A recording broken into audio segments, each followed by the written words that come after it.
Okay, so we were looking at evaporation. We had to wet a paper towel in a bowl of water and then press it onto the pavement without folding it up. And then carefully peel it off so that we were left with the imprint of the paper towel. Did that work pretty well, that part of it? Yeah, yeah. Cool. We had to draw with chalk around the paper towel. Mm-hmm. I would say for teachers to get the children to do that quite quick, because if the sun's out, it starts to go. And then it says to wait for 5 minutes, but we discovered that was That's too long. Yeah, Great. It evaporated after about 10 seconds. So yeah, we'd say maybe like as a teacher, like when you're out there, you could judge. Like we said, like maybe just wait 10 seconds. Yeah. Really? Use your judgment, because I mean different surfaces are different, different sunshine conditions are different, obviously in the sun's good, but faster is better, especially with younger ones, I'm sure you'd agree. Cool. And so what was the actual product of it? What did the kids actually make out of it? If we look at their books here. This is a kid's book. So I see there's a timeline here. Okay. Yes. Oh, when they measured it, how did they measure the size of it? They used paper clips because they're not quite into measuring with tape measures yet. They're old. Okay, so there's non-standard measurements. Now, I recommended using these paper clips, how many, paper clip chain, how many cherry clips long they are, make a little graph of that maybe, or a little recording of that. But you could use anything, whatever is appropriate. And if you're feeling crazy, they could try using the tape measure. Up to you guys.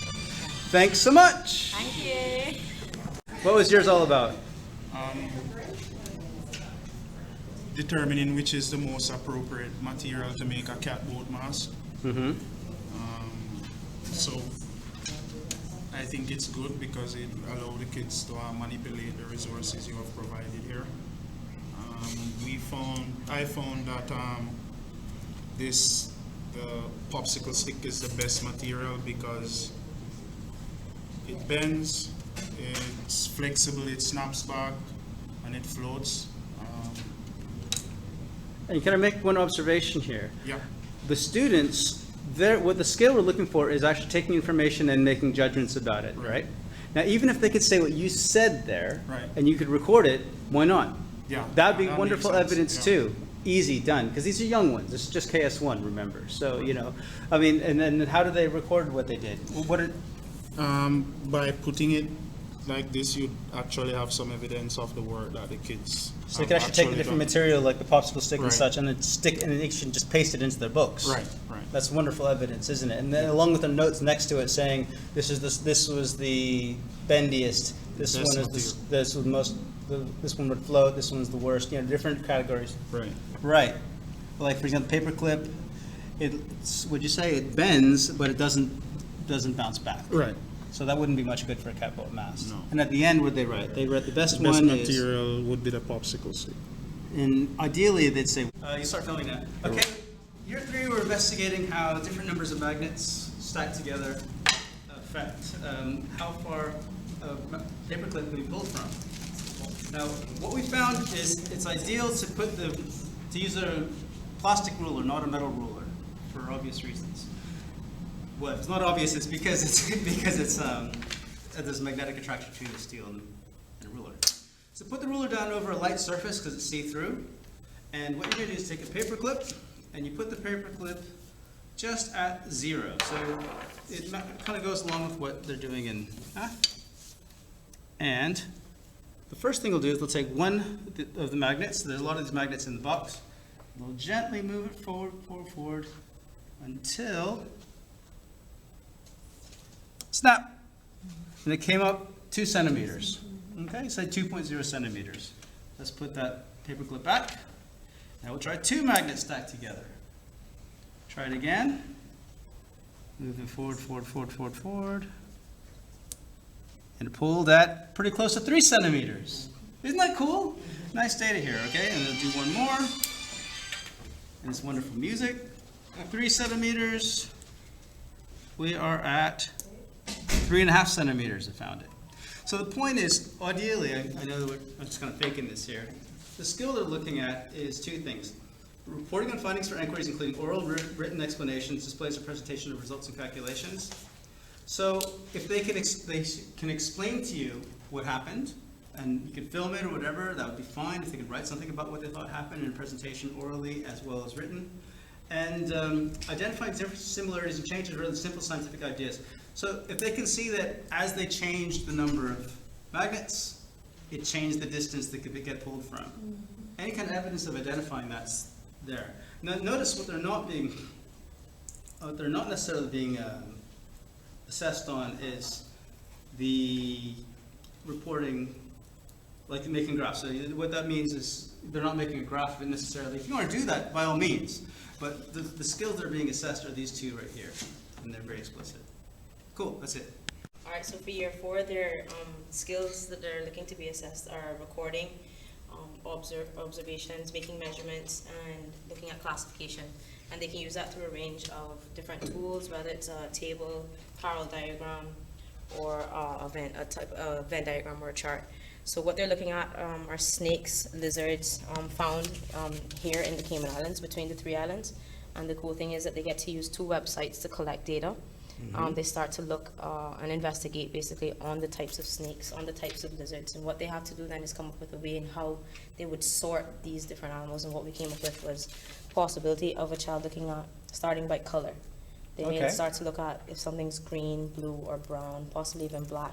And they may put those specific animals under those categories, or they may even want to advance the skill a bit more and look at if it has a straight tail, if it has spikes, if it has a heat plate. But through investigation and looking at those specific animals in their research and websites, they collect a amount of data and they're able to start to physically Present it show in different those ways. in different ways. That's cool. So for example, there's a table here, and the table obviously has the headings, and then you have the listings of the items that And qualify students as with headings.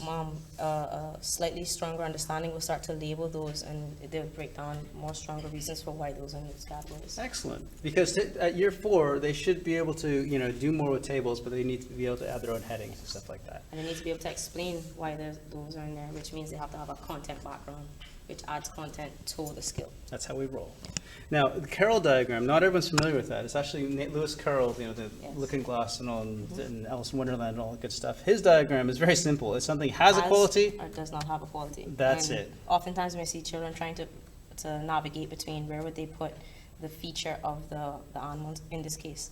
So we started with has, does not have, and a student might also put straight tail up here, but then decide to change it when they realize that they can't correlate the data consistently without creating another chart. And they may start to put the data along the side, which is pushing them to greater depth.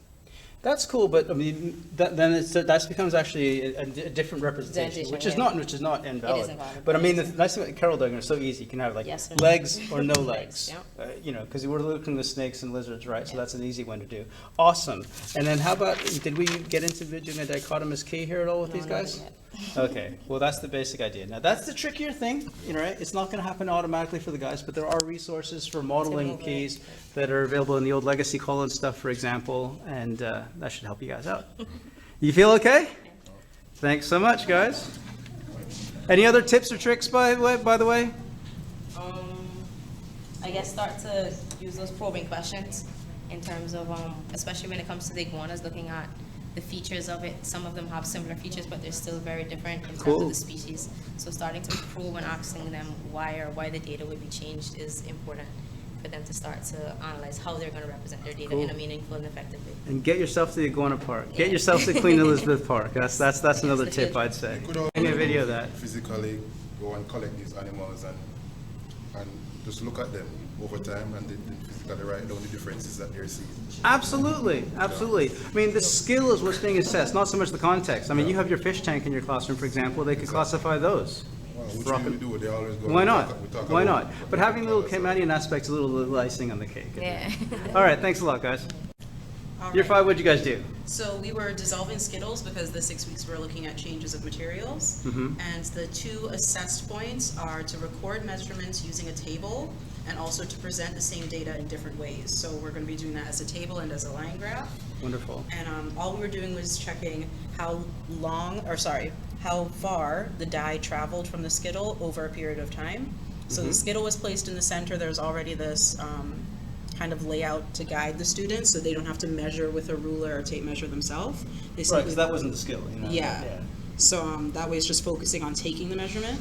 So they pour the water first, and we found out that the colder the water is, the better, because even at room temperature, it spreads so fast. Did you actually try using some cold water as well? So we did it twice, and the second time, what kind of water did you get? It was the same type of water. About the but same, yeah. Yeah. Yeah, pretty cool, but maybe even ice water might help just to slow it down, because it happened so fast for us that we found it a little tricky to make sure we got the right measurement in time. So we thought maybe using colder water would help with for the kids. All right, and that leads us also to some other interesting experiments to do. How does changing the water make a difference? Start to get into fair testing, which wasn't the skill this time, but that doesn't mean don't teach it. Yeah. Right, yeah, for sure. Awesome. So first, the data has to be recorded in a table. So they head up themselves with time, distance, and then they record what they find, and then that has to be transferred over to a line graph. Okay, now you said these are some skills that they've been doing in maths recently. Recently enough, yeah. Awesome, that's really great. Any tips you say? One tip is colder water is better, and you mentioned it's better to put the Skittle in second, because if you pour the water on top of the Skittle, in my experience, the water just kind of goes everywhere that you don't really have any data. So yeah, definitely pour the water first, then the Skittle. And also we talked about modeling it first, just so that they know to be ready to take the measurement at certain times. So they have to do it every 30 seconds. So we should prep them that 5 seconds before. So at 25 seconds, start looking so that you know. Or you could even do every 20 seconds, why not? Yeah. The thing is, but the fact that it happens quickly is probably not a bad thing for students, really. Yeah. You know, there's nothing with like watching water dry, like poor year one. Okay, thank you. Now, you had an interesting skill to look into. Your skill was an oddball too. One was using test results to make predictions to set up further comparative fair tests. So you do a test, get some results, and then based upon those results, you need to make another prediction for something you can also test.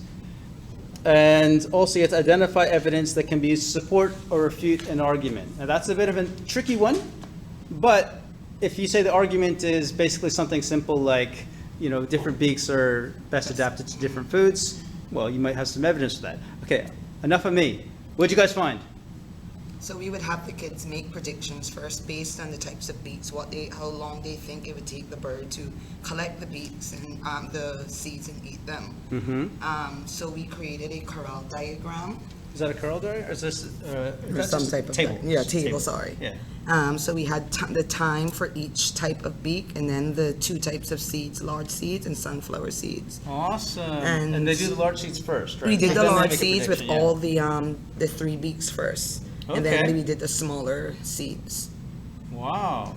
Out of curiosity, which is the best tool? The popsicle stick, the For spoon, the or smaller flatbed? seeds, we found that the spoon was the best, then the spatula. And for the larger seeds, again, the spoon was the best. So spoon's the way Because to go. it has that depth to it that can collect more at one time as well.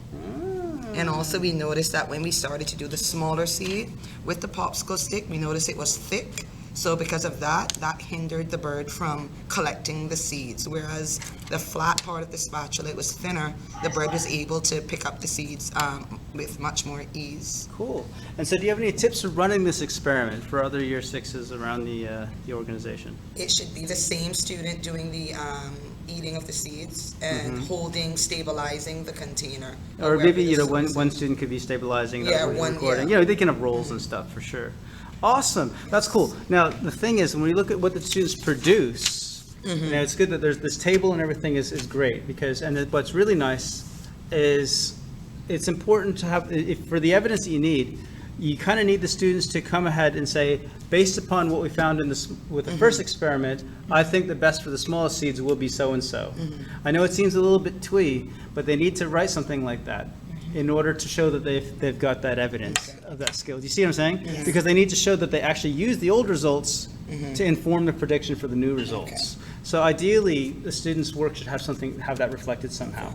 And then it'd be nice if they can, yeah, you did that. The most suitable bank for different foods, yeah, you did that. But I mean, if you can say that we found because the spoon is better than the other ones, To write up what they found. Great. So my small tip, if I had anything, is just make sure that with the evidence they produce in their books satisfies this. Then you can confidently go along and say, boom, working at expected standard. Without and no one can ask any questions about that because the evidence is right there. You see where we're coming from?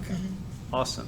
Such good stuff. One of the things that we've identified was, or we've unfolded, is that we've identified teachers that felt uncomfortable with science, and they have we've gone into the classroom, supported them, they've opted to take 2 or 3 pictures at a time of good practice, things that really worked well in the classroom. We started with the students' work, and now teachers are starting to slowly show videos of themselves, take pictures. So we have a good video and picture collection now through from year 1 to 6 of every unit, students being featured and teachers That being is featured. super awesome. And the next step of that is to be able to get teachers around the table to share good practice. And if you could share that on Teams, and everyone Yes, can that'd get be access to it. See, we say this is all letting us sit. Thank you very much, Shakina. Anyone else have something, anything that they particularly want to share? It doesn't have to be anything really whiz bang awesome. Just little nuggets, things are going well. I don't have to. With us, the kids thoroughly enjoyed it more because they were able to connect it because So it you're applied actually- to you're being Caymanian blurred out like that. science. They loved learning about like the shake hand tree. They didn't know a lot of these things existed or what they were called. They saw them, but they were just bushes to them. So now that yeah. I am actually blurring you out because you requested it. Yeah, so having it connect to where they're from, I think really brought it home for them. They enjoyed it much more. Well, we've been trying, that's some feedback I've taken on board, and Steve and I have taken on board in big time. Like this time there's the catboat thing, and then, and all these things as well. You can contact these, I always list the organizations you can contact, like the Catboat Club, for example. They're really, they're happy to, guys like Cam Jackson and Jairus, they're happy to come at any time and take the kids out on the catboat even if you want. Or, you know, the stuff with the iguanas, obviously Queen Elizabeth Park is an awesome thing for that, or, you know, and also for, like, as you mentioned, the tree thing. Thank you very much, that was cool. Anyone else, anything cool going on? Go ahead. One thing I found too is that versus last year, I find both the teachers and students is that what they would have been doing in science was very much similar to what you do in social studies. It was not very booky person.